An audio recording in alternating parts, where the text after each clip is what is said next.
সুপ্রভাত সবাইকে। তো দেখতেই পাচ্ছেন অনেকগুলো সবজি আর পসরা নিয়ে বসে গেছি। তো প্রথমে একটা কড়াইতে করে কিছুটা পরিমাণে রিফাইন তেল দিয়ে দেবো। এরপর একে একে সবজিগুলোকে দিয়ে দেবো। যেমন প্রথমে আমি দিয়ে দিচ্ছি চাইনিজ ক্যাবেজ। চাইনিজ ক্যাবেজের জায়গায় আপনারা নর্মাল ক্যাবেজও ব্যবহার করতে পারেন, নর্মাল বাঁধাকপিও ব্যবহার করতে পারেন। এটা চাইনিজ ক্যাবেজ যে ব্যবহার করতে হবে তার কোনো মানে নেই। তারপর ক্যাবেজগুলো অর্থাৎ বাঁধাকপিগুলো গ্রেট করে দেবেন। তারপর মিডিয়াম ফ্লেমে ভেজে নেওয়ার পর দিয়ে দেবো বিটটাও গ্রেট করে দেবেন। আমি এখানে সবকটা সবজি কিছু কিছু গ্রেট করে দিয়েছি, বেবিকর্নগুলো চাকা চাকা করে দিয়েছি, সেরকমভাবে দেখে দেবেন।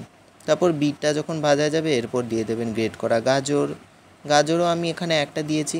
গাজর আর এই সবগুলো সবজি মিডিয়াম ফ্লেমে ভেজে নিতে হবে। প্রতিটা সবজি প্রায় 5 থেকে 7 মিনিট করে ভাজতে হবে। এরপর বিনসগুলোকে ছোট ছোট করে কুচি করে নিয়েছি, দিয়ে দিয়ে দিয়েছি। এরপর বেবিকর্নও দিয়েছি গোল গোল করে কেটে।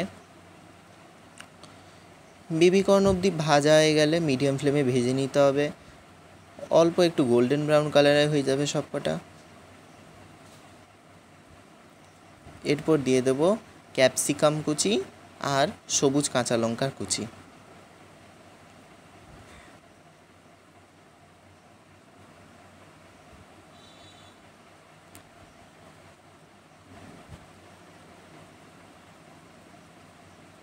তারপর দিয়ে দেবো ধনেপাতা কুচি,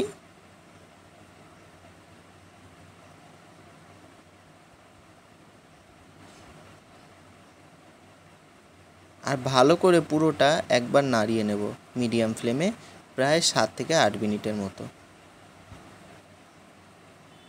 এরপর ওপর থেকে কিছু কুচনো বাদাম দিয়ে দেবো। আপনারা চাইলে কাজু বাদামও দিয়ে দিতে পারেন, আমি এখানে চীনা বাদাম দিলাম। এছাড়া কিশমিশও দিতে পারেন আপনারা।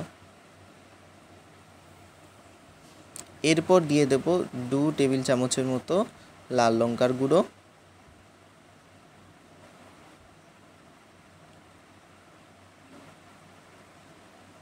তারপর দেবো 1 টেবিল চামচের মতো হলুদ গুঁড়ো,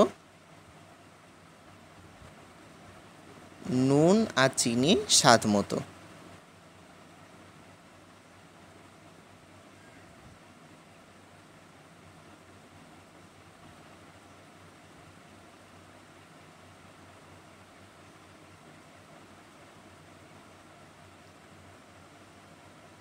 এরপর ওপর থেকে গরম মশলা দিয়ে দেব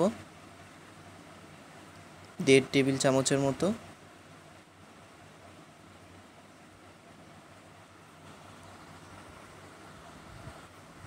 আর এই রকম কাঁটার সাহায্যে পুরোটা একবার ভালো করে ঠেসে নেব।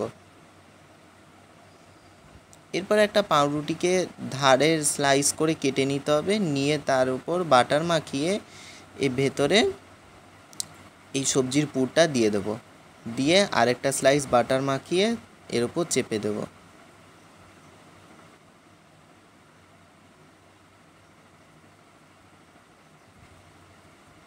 চেপে দেওয়া হয়ে গেলেই তারপর একটা বাইরের সাইডে বাটার দিয়ে একটা প্যানে করে একটা সাইড ভেজে নেব, আরেকটা সাইডে অপোজিট সাইডেও এইভাবে ভেজে নেব, এপিট ওপিট করে 1 মিনিট করে। মিডিয়াম ফ্লেমে ভেজে নেব 1 মিনিট করে এপিট ওপিট, তাহলেই আমাদের ভেজ স্যান্ডউইচ তৈরি হয়ে যাবে।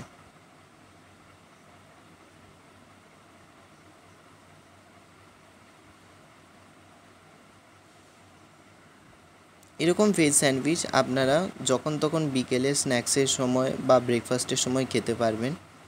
এটা খুবই healthy as well as tasty also.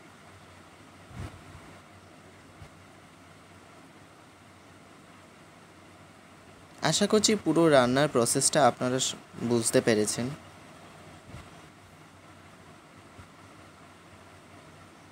এরপর এপিট ওপিট যখন ভাজা হয়ে যাবে তারপর মাঝখান থেকে কাট করে সার্ভ করে দেবো। তো চলো দেখা হচ্ছে পরের ভিডিওতে। টাটা।